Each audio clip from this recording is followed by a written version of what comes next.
সূরা আল মুতাফফিন। আউযু বিল্লাহি মিনাশ শাইতানির রাজিম। বিসমিল্লাহির রহমানির রহিম। পরম করুণাময় ও অসীম দয়ালু আল্লাহর নামে শুরু করছি। যারা মাপে কম করে তাদের জন্য দুর্ভোগ। যারা লোকের কাছ থেকে যখন মেপে নেয় তখন পূর্ণ মাত্রায় নেয়, এবং যখন লোকদেরকে মেপে দেয় কিংবা ওজন করে দেয় তখন কম দেয়।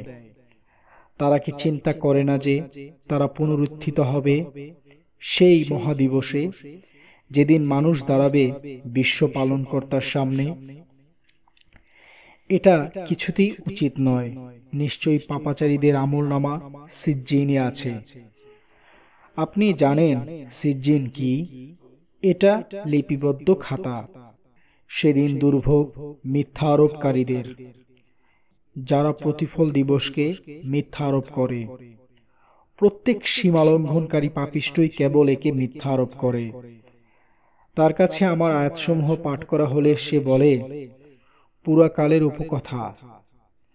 কখনো না, বরং তারা যা করে তাই তাদের হৃদয়ে মরিচা ধরিয়ে দিয়েছে।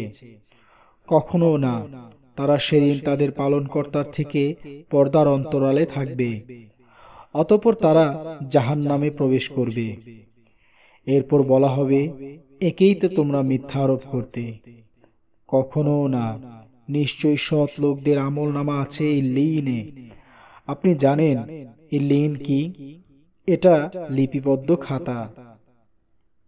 আল্লাহর নৈকট প্রাপ্ত ফেরেশতাগণ একে প্রত্যক্ষ করে।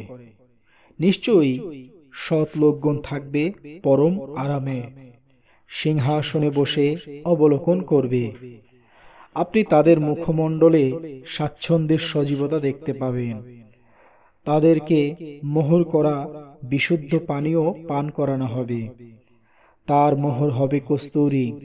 এ বিষয়ে প্রতিযোগীদের প্রতিযোগিতা করা উচিত। তার মিশ্রণ হবে তসনিমের পানি। এটা একটা ঝর্ণা, যার পানি পান করবে নৈকট্যশীলগণ। যারা অপরাধী তারা বিশ্বাসীদেরকে উপহাস করত, এবং তারা যখন তাদের কাজ দিয়ে গমন করত তখন পরস্পরের চোখ টিপে ইশারা করত।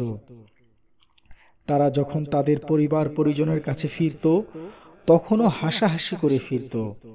আর যখন তারা বিশ্বাসীদেরকে দেখত তখন বলতো, নিশ্চয়ই এরা বিভ্রান্ত। অথচ তারা বিশ্বাসীদের তত্ত্বাবধায়ক রূপে প্রেরিত হয়নি। আজ যারা বিশ্বাসী তারা কাফেরদেরকে উপহাস করছে, সিংহাসনে বসে তাদেরকে অবলোকন করছে। কাফেররা যা করত তার প্রতিফল পেয়েছে না এবার?